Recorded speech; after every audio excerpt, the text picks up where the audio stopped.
साथियों नमस्कार, मैं हरिश्चंद्र बर्णवाल इस वीडियो में आप सभी का स्वागत करता हूं। दोस्तों, राहुल गांधी के साथ इस समय कुछ ऐसा हो रहा है कि गंदगी तो चेहरे पर है, लेकिन वो आईना साफ कर रहे हैं। और एक बार नहीं, कई कई बार दोष कहीं और है, दोषारोपण कहीं और कर रहे हैं। और अब तो हालत ऐसी हो गई दोस्तों कि जब राहुल गांधी गुजरात पहुंचे, गुजरात का जब नाम आता है तो आप भी जानते हैं ना, राहुल गांधी के रोम रोम मतलब जैसे खड़ा हो जाना, बाल एकदम आदमी जब वो होता है ना तो लगता है गुजरात, मोदी जी, अमित शाह। गुजरात जाते ही राहुल गांधी बुरी तरह से फंस गए और ऐसे फंसे हैं कि खुद के पैरों पर ही कुल्हाड़ी मार ली।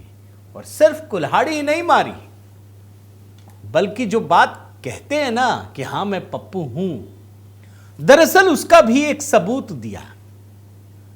और राहुल गांधी की कहानी जब मैं अभी आपको दिखा रहा हूं ना दोस्तों, तो यह हम सब के लिए सोचने का एक गंभीरता से बड़ा विषय है। क्या आखिर एक ऐसी पार्टी जो देश की सबसे पुरानी पार्टी है, इतना सब कुछ होने के बाद भी कैसे अपने अस्तित्व को बचाए हुए है? अगर 2 भी राज्य में सरकार है या 3 भी राज्य में सरकार है, 3 राज्य में है, तो आखिर वो क्यों है? क्यों इस बात को जनता समझ नहीं पाती है? आज राहुल गांधी की एक दिलचस्प कहानी दोस्तों, जिसमें मैंने कहा ना गंदगी चेहरे पर जमी है और साफ वो आईने को कर रहे हैं, वो मैं आपको दिखाना चाहता हूं। मैं आपसे निवेदन करता हूं दोस्तों कि राहुल गांधी की एक कहानी जो गुजरात से जुड़ी हुई है, कैसे उन्होंने अपने पैरों पर कुल्हाड़ी मारी, मैं चाहता हूं आप कमेंट कीजिए, साथ में अपनी बात रखिए। आप सभी को सबसे पहले जय सिया राम, हर हर महादेव। और देखिए दोस्तों, आज रविवार का दिन है, छुट्टी है, होली के उत्सव में धीरे धीरे हम सब उस माहौल में जा रहे हैं। तो होली को लेकर एक बहुत ही शानदार और बेहतरीन गीत उड़े गगन में रंग अबीरा, ये रिलीज़ किया है दोस्तों, और कल ही रिलीज़ किया है। तो मैं चाहता हूं कि आप अपना प्रेम और स्नेह ज़रूर इस गाने को दीजिए, लोगों तक पहुंचाइए, अपने कमेंट कीजिए, बताइए कैसा लग रहा है। अब होली हमारा एक पावन त्यौहार है, तो उसकी झलकियां मैं आपको दिखा ही रहा हूं। आइए शुरुआत करते हैं इस खबर से। पहले मैं दोस्तों एक छोटा सा बयान सिर्फ याद दिलाने के लिए कि राहुल गांधी जो बार बार कहते हैं ना कि हाँ मैं पप्पू हूं, आखिर उसका सबूत वो कैसे खुद देते रहते हैं वो मैं दिखाऊंगा। बट एक बयान से शुरू करते हैं, सुन लीजिए। आपके लिए मैं पप्पू हूं, आपके लिए मैं अलग अलग गाली दे सकते हो। आपके लिए मैं पप्पू हूं, आपके लिए मैं अलग अलग गाली दे सकते हो। आपके लिए मैं पप्पू हूं, आपके लिए मैं अलग अलग गाली दे सकते हो। अब ये तो आपने देख ही लिया कि हाँ मैं पप्पू हूं, आप अलग अलग गाली दे सकते हैं। देंगे क्यों? आप दे रहे हैं। राहुल गांधी गुजरात की यात्रा पर गए 2 दिन, और गुजरात दौरे के दूसरे दिन अहमदाबाद में उनको कांग्रेसी कार्यकर्ताओं को संबोधित करना था। मगर ये क्या दोस्तों, वो अपनी ही पार्टी के कार्यकर्ताओं और नेताओं पर भड़क गए। गुस्सा किस बात का कि 30 सालों से कांग्रेस गुजरात में सत्ता से बाहर है, अब बदलाव की जरूरत है। यह भी चलो अच्छा है। तो भैया, केंद्र में आपके नेतृत्व में 4था चुनाव लड़ा गया है। भाई 2014 से ही चलिए तो 14, फिर 2019, 2024, अरे कितना आपके नेतृत्व में लड़ेंगे भाई? आपने तो सेंचुरी मार दी है हार की। आप खुद को नहीं बदलेंगे, बाकी पूरी दुनिया बदलेंगे। और इतना ही नहीं दोस्तों, राहुल गांधी अपनी ही पार्टी के कार्यकर्ताओं और नेताओं पर ही भड़क गए। और मजेदार बात क्या है ये सुनिए। उन कार्यकर्ताओं को भी प्रणाम करता हूं, नेताओं को, जो सुनने के लिए गए थे। वो खुलकर कह रहे हैं कि उन्हें अपनी पार्टी के नेताओं और कार्यकर्ताओं पर भरोसा नहीं है।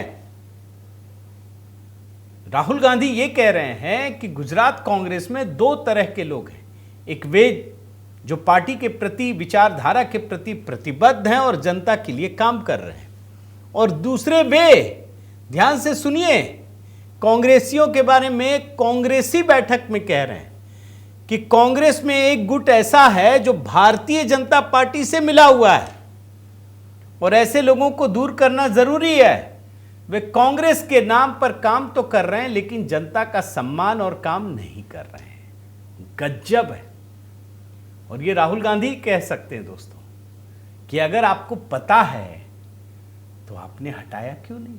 भाई, आपकी अनुमति के बिना तो कांग्रेस में पत्ता भी नहीं खड़कता। आप भी जानते हैं कोई परिंदा पैर भी नहीं मार सकता, पर भी नहीं मार सकता। यही सच्चाई है ना। मैं आपको बयान सुनाता हूं दोस्तों राहुल गांधी का, आप सुनिए और सोचिए कि यह काम सिर्फ राहुल गांधी सार्वजनिक रूप से कर सकते हैं। वो खुद चुनाव हार रहे हैं, खुद चुनाव जिता नहीं पा रहे हैं। इसी गुजरात में जाकर ये मंदिर मंदिर गेम खेल रहे थे, बुरी तरह से फ्लॉप साबित हुए, लेकिन इनका कुछ नहीं बिगड़ता। ये पार्टी के नेताओं और कार्यकर्ताओं पर सारा दोषारोपण करते। मैं बयान सुनाता हूं, सुनिए। की जो लीडरशिप है, गुजरात के जो कार्यकर्ता हैं, गुजरात के जो डिस्ट्रिक्ट प्रेसिडेंट्स हैं, ब्लॉक प्रेसिडेंट्स हैं, उसमें दो तरीके के लोग हैं। डिवीजन है। अभी यहाँ पे बैठे हुए सब लोग मगर दो टाइप के हैं। एक है जो जनता के साथ खड़ा है, जो जनता के लिए लड़ता है, जो जनता की इज्जत करता है और जिसके दिल में कांग्रेस पार्टी की विचारधारा है। और दूसरा है जो जनता से कटा हुआ है, दूर बैठता है, जनता की इज्जत नहीं करता है, और उसमें से आधे बीजेपी से मिले। जब तक हमने इन दो को क्लियरली अलग नहीं किया तब तक गुजरात की जनता हम में बिलीव नहीं कर सकती है। सुनते जाइए, क्योंकि कांग्रेसी नेताओं और कार्यकर्ताओं के बारे में बोलते हुए राहुल गांधी किस हद तक जाते हैं दोस्तों, आप जानते हैं।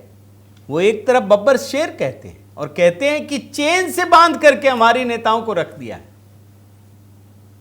बताइए, अरे चेन से तो कुत्ते को बांधते हैं भाई। आप अभी मैं घोड़ा भी दिखा दूंगा, घोड़ा भी बोलते हैं। बताइए, मतलब अपमान करने का भी किस लेवल तक वो जा सकते हैं अपने ही नेताओं के।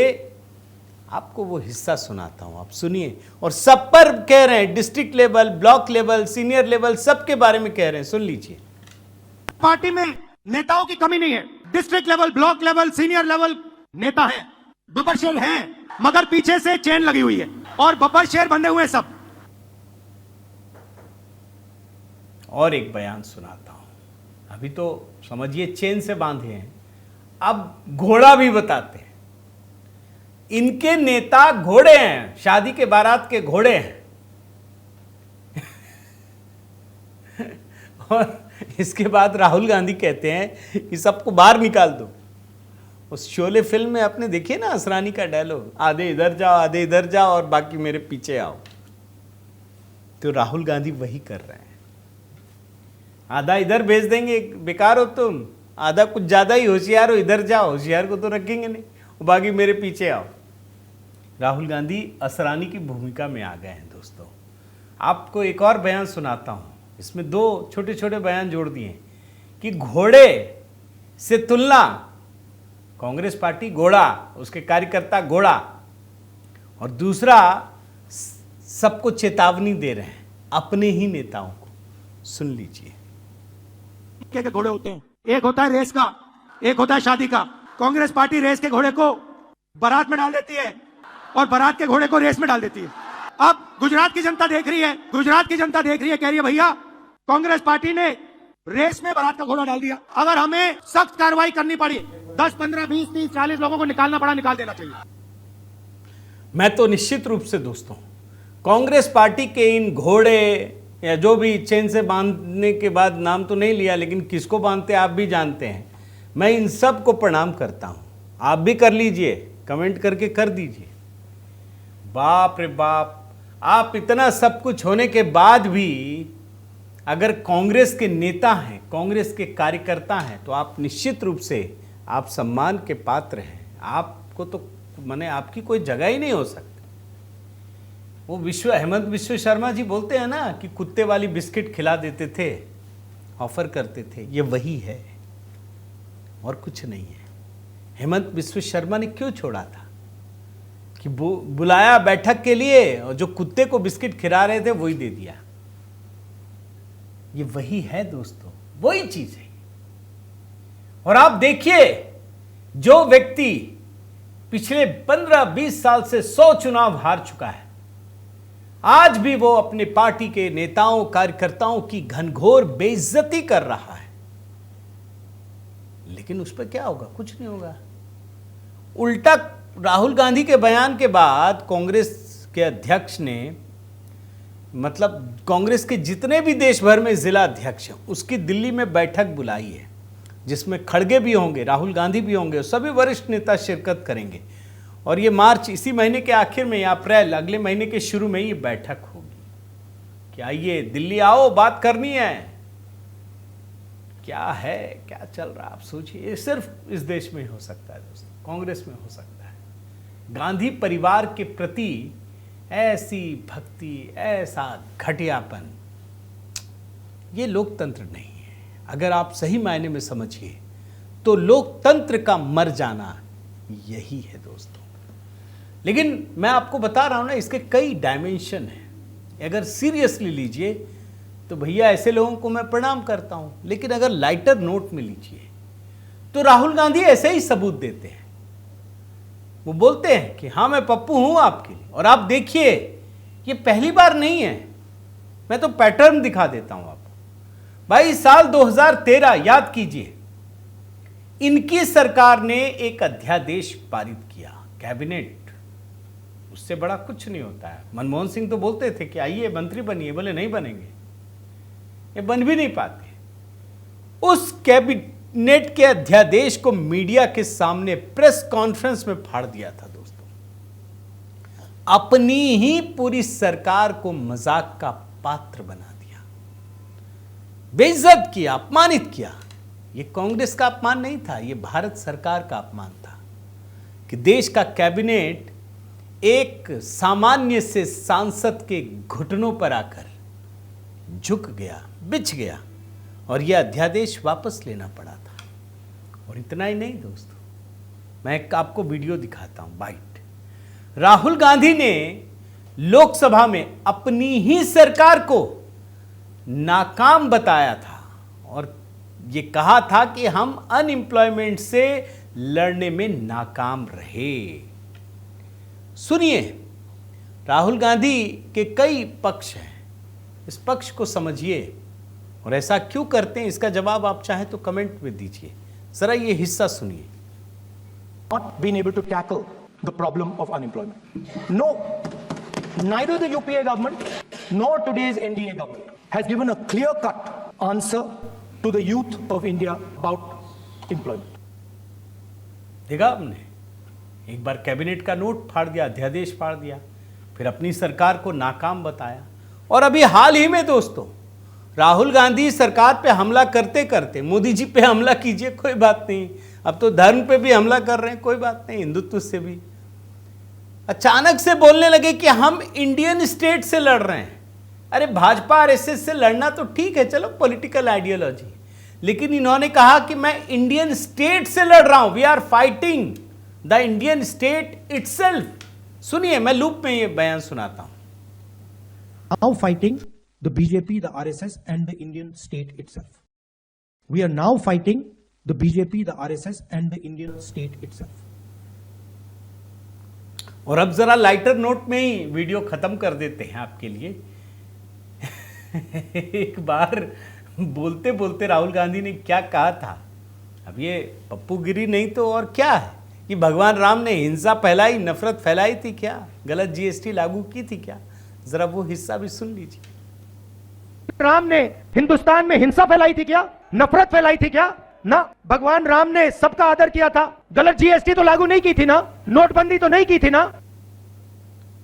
मैं दोस्तों जब रिसर्च करता हूं ना तो उसके तमाम आयाम को देखता हूं, ढूंढता हूं, तो जो बाइटें मिलती हैं मुझे लगता है कि इससे जुड़ा हुआ है तो आपको ज़रूर बताऊं। तो मैं उम्मीद करता हूं कि राहुल गांधी हैं तो भाजपा की अहमियत और बढ़ जाती है। राहुल गांधी हैं तो इस देश में लोकतंत्र की अहमियत और बढ़ जाती है। राहुल गांधी हैं तो संविधान का जो रेलिवेंस है वो कितना गुना बढ़ जाता है, ये सोच से परे है दोस्तों। तो राहुल गांधी जी बढ़िया अपना काम करें, इधर सरकार अपना काम कर रही है, बाकी जनता को सचेत रहना बड़ा ज़रूरी है। क्योंकि राहुल गांधी ने लोकसभा चुनाव में जिस तरीके से लोगों को भ्रमित किया, उसका नुकसान तो सरकार को पहुंचा, इसमें कहीं दो मत नहीं है। उम्मीद करता हूं दोस्तों ये वीडियो आपको पसंद आया होगा। आपके कमेंट की प्रतीक्षा है। अगर आपने चैनल सब्सक्राइब नहीं किया है तो ज़रूर कीजिए, लाइक कीजिए, बेल आइकन दबाइए। और हाँ, होली पर जो गीत हमने अपलोड किया है दोस्तों, निश्चित रूप से कई कमेंट मुझे मिले, लेकिन मुझे लगता है कि आप सब ने अभी देखा नहीं है। ज़रूर देखिए और अपने परिवार, अपने परिजनों, अपने दोस्तों तक भी पहुंचाइए, मैं आपसे निवेदन करता हूं। और साथ ही HB मेलोडी को भी सब्सक्राइब कीजिए। बहुत बहुत धन्यवाद। जय सिया राम।